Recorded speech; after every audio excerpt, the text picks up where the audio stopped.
Hello my friends, welcome back for more Oxygen Not Included tutorials.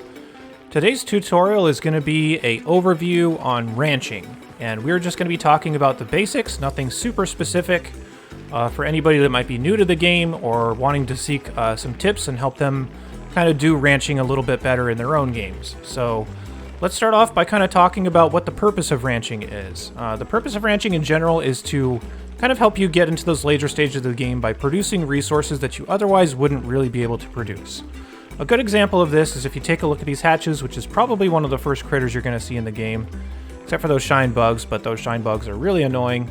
But these hatches are definitely very useful throughout the game, and that is because they eat a lot of this stuff, which we'll cover in a bit, but they also excrete coal. And coal is something we can use to generate power from, and because there's usually they can eat a lot of random stuff, there's usually a lot of stuff for them to eat, and they can turn it into a lot of coal, which over time means a lot of power. So this is kind of goes hand in hand with the point of find ways to make yourself sustainable, as opposed to just draining resources and running out and dying because of that. So that's one of the biggest uses of these.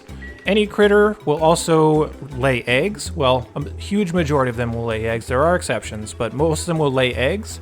That means that you can make more of those critters, which means that they will die and turn into meat at some points, and which also means you can use the eggs and eggshells for producing steel, which is very vital later in the game. So definitely very critical stuff coming out of these critters, so ranching will be something you need to know how to do. As for Drekos, which is something that you will commonly find and ranch, these can also produce things like reed fibers, they can produce plastic, and those are also resources that are very hard to come by and that have a huge benefit for your colony later in the game. So ranching is definitely something you need to know. So let's talk about how to actually start ranching. So what I'm going to do is I'm going to grab a dupe. Let's spawn, not a Dreko. Let's spawn many Drekos. Whee! We want a duplicate as we don't misclick. Let's go ahead and grab a duplicate here. Let's see who we get. We get Ren. So Ren looks a lot like the title character on this video and on a lot of my channel stuff. So pretty appropriate for him to be our tutorial guide. So, what Ren needs in order to start ranching is he needs some skills. He does not have skills to pay the bills right now, so let's go into the skills section. We can see a whole bunch of stuff that can be done here, but the ones that are important for Ren is we want to get into this critter ranching, which thankfully he loves to do. So let's go ahead and select that and get those researched, so now he is capable of doing a lot of the ranching tasks that need to be done. Look how proud of himself he is. So we're feeling pretty proud about Ren as well. So okay, cool. Ren's chilling here, waiting to ranch. We also need some research in order to do that. And I've already got this pre-researched, but just so we don't have to clear a bunch of notifications. But yeah, this is what you want. This is what's going to contain most of the ranching tools you're going to need, especially early in the game. We will cover incubators eventually, so we'll cross that bridge when we get there. So, we now have the research, we now have the skills. Let's go ahead and start building an enclosure for these guys, and that's because you need an enclosure to eventually ranch these effectively. So, the biggest reason why you want one of these enclosures is because these things will have a certain wildness trait on them. When a critter is wild, they will reproduce very slowly, they will produce resources for you very slowly, and it's typically not very efficient if you have a bigger colony to run, if you're just expecting to get all of your resources off of wild critters. So the biggest key in ranching them is taming them so that you can control and speed up the amount of eggs they produce and the amount of resources that they produce. So in order to do that, we need to make an enclosure for them. So let's go ahead and build one. We'll just take an area like this. Let's close this off, build a couple doors like that. And you want to keep these doors on auto, by the way, so that the critters won't get out. There are still some reasons why they might, but it's pretty rare. But yeah, so set up something like this so you have a room that's enclosed. You also might notice that I have a very particular building style here, and this is something I want to mention just very quickly, and that is because I want this building style to be able to allow me to reduce and add the number of rooms that I need for ranching and for growing food and for other activity areas that need to be a certain size. So what I do is I build these to be 26 tiles wide and 4 tiles tall. That is because as soon as you put the doors on here, this makes a room that is the appropriate size for a stable. A stable is what you need in order to actually groom and tame your critters. You can see the minimum and maximum size requirements there. So if you take a look at this room, If we mouse over it, this room is 96 tiles exactly. So this maximizes how much space we can get by ranching, so that's why I build this way. So in order to make this a stable, which is what we need in order to start ranching, we need to also add one more thing, which is a grooming station. So let's grab that from our station setup here. Go ahead and plop a grooming station in there. And I'll pause, or unpause and pause again, and you can see the status of the room has changed to a stable, which allows us to actually use the station, which is what's going to allow us to groom these critters and have them produce more resources, have them produce more eggs, and that kind of stuff. So now that we got that, cool. Ren's happy. He is shimmering because he's learning so many of the things. But now we need to actually get critters in there, and this can be a little bit confusing. So what you want to do is you want to grab a critter drop-off from the food category. Go ahead and plop it in there. And then let's select what kind of stuff we want to actually have sent here. So if you open up the critters section, you can see what you can take here, and this is basically every critter in the game. What we want to take in here, and the first ones you're going to see are those hatches, which we mentioned earlier. So I'm just going to select those from the list. I also need to make sure I don't overcrowd this area, which we'll talk about a little bit later. So for a room of this size, and especially earlier in the game, let's just start off with about 6 critters. You can go a little bit higher than that, and I'll explain that in a bit.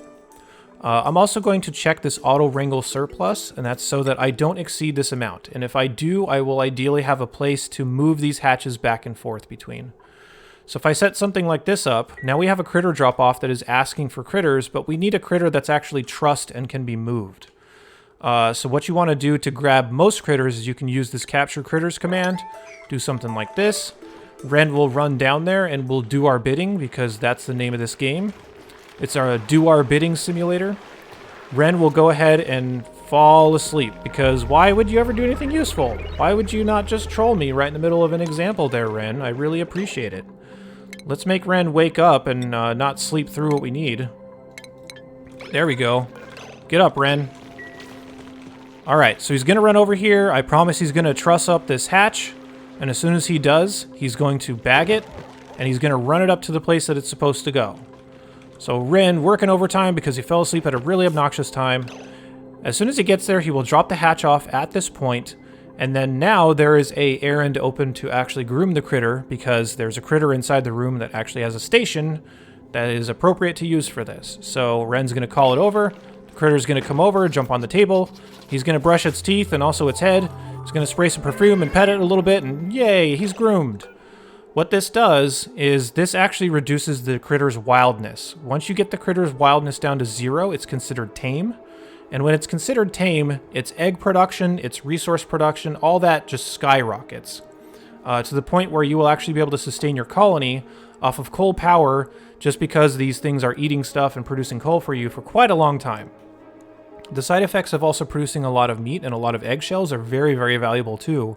So taming them is definitely the key to getting them to do what you want them to do.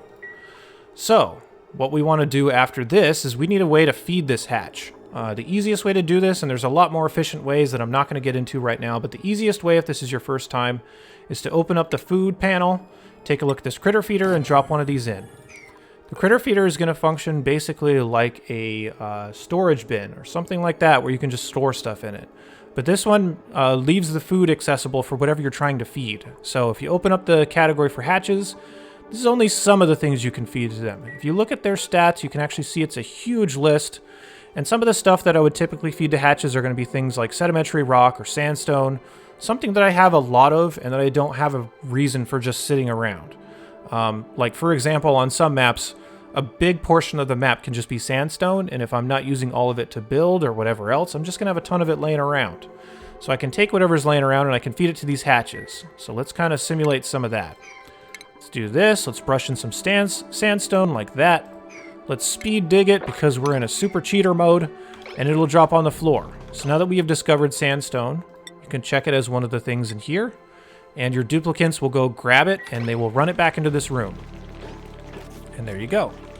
The hatch will be like, oh, food, food, food, and it'll run over, and it'll start eating from there. And as soon as it eats, or shortly afterwards, it will poop out some coal. There you go. So now you've got a lump of coal on the ground, and you can feed that to a power plant, which is going to produce power for you pretty much automatically. You can further automate this, but a dupe will then take it down there. It'll produce power for you. It'll be really useful. And you can see that you can support a whole bunch more of these, but then you need the support of a whole bunch more hatches. So in order to do that, we need to take into consideration how many we can actually fit in a certain place and see how that affects them. So if you take a look at these hatches, if you look at the status here, there's a bunch of different statuses. You can read over which ones there are. If there's any bad statuses here, they'll be listed in red. And let me show you what those look like and why they happen. So let me grab more hatches.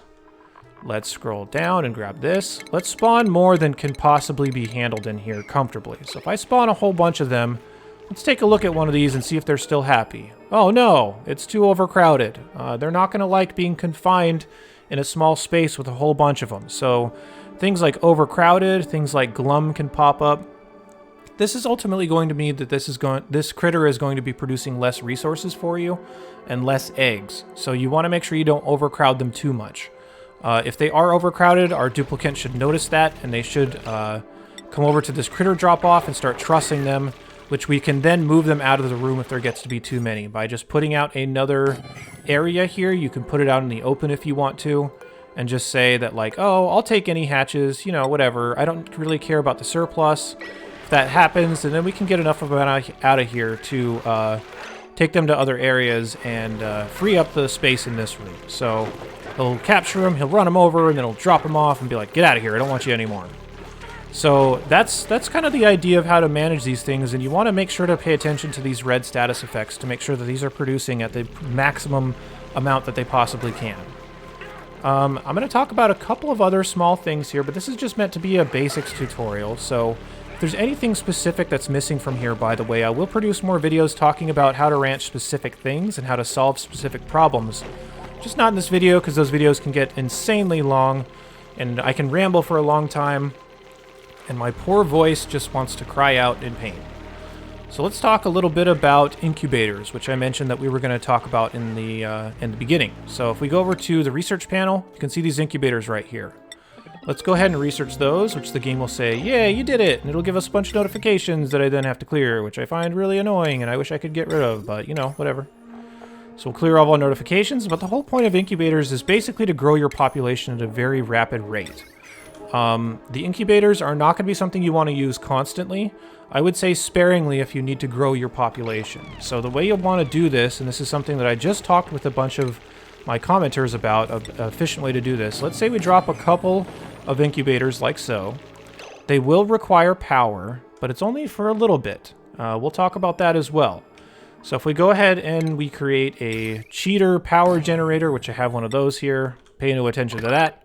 We'll hook this thing up to power, and now we're going to say, okay, well, if I find any hatchlings eggs, I want to throw them in there. So let's say these guys eventually lay some hatchling eggs, which they will. So let's go here. We need to find the egg for it, which is there. They'll look like this. They could produce a couple of different types potentially, but we'll just play with these for right now. We'll say, yes, I would like some hatchling eggs. And there we go. So if we want those, I'm just going to tune the priority here. It's not really important. I just want it to happen in the scope of this video. Once we take hatchling eggs over there, we want to watch our dupe who's going to come over here, and they will say, "Aw, incubator, I love you so much. I'm going to give you a big hug so that you grow into a nice and happy critter for me."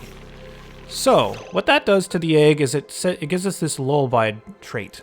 This makes it actually hatch much, much faster than it would by sitting out. So if you see one that's sitting out, its rate of incubation is 5% per cycle, meaning this is going to take about 20 seconds, or 20 seconds. I wish it took 20 seconds. About 20 cycles to hatch. This one, on the other hand, is taking only 4, so it speeds it up dramatically. However, I'm going to mention that these incubators can be kind of expensive to run, so you don't actually need to power these all the time once you get that buff. So you could use automation to shut off the power, or you could control this in a lot of different ways. But the point being is that you will still get the buff, even if this is not being actively powered right now. All you need is this lullaby trait. And again, I'm just going to caution you that incubators are just to grow your population. If you only have one hatch, it's going to take forever if you're not incubating your eggs to grow that into, say, 30 hatches that you are now caring for.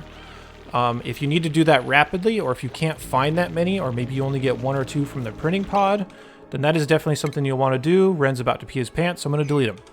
I think that's pretty much all I have for the basics of ranching. This is the general idea of what you want to do. What I'm going to do before we end this video is I'm going to show you what it looks like in a real base towards the end of the game, so you can kind of get an idea of how things grow and get an idea of how they're supposed to look. So let me jump over there really quickly, and then we'll call it good. Okay, welcome over to the Hot Pot. This is a series of videos that I did to do a run on the hardest asteroid possible, at least in the vanilla version, back when this was recorded. So basically this is a asteroid in which the outsides are very hot, and the inside is a place that you need to keep cool in order to survive. So this is going to look a little weird compared to a lot of other bases, but, you know, bases come in all shapes and sizes. So let's check out the ranching setup that we have here. And I'm just going to brush over this pretty quickly. But you can see I have 3 different rooms full of hatches. Each one of them looks like it's storing about 7 each. Depending on the size of this, you can actually go up to 8. But once you start laying eggs and transporting them around, that can mess things up just a little bit. So I'd say if you're just starting off, starting with like 6 or 7 per room is not bad. These rooms are also awkwardly shaped, like I mentioned, because of the heat. But the size of them, 92, 91, 91. So they're all still pretty big.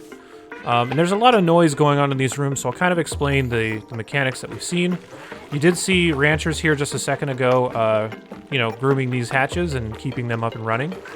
All the coal and everything else that gets produced from these is getting put into some shipping equipment that ships it out of the room and takes it to a place that's useful.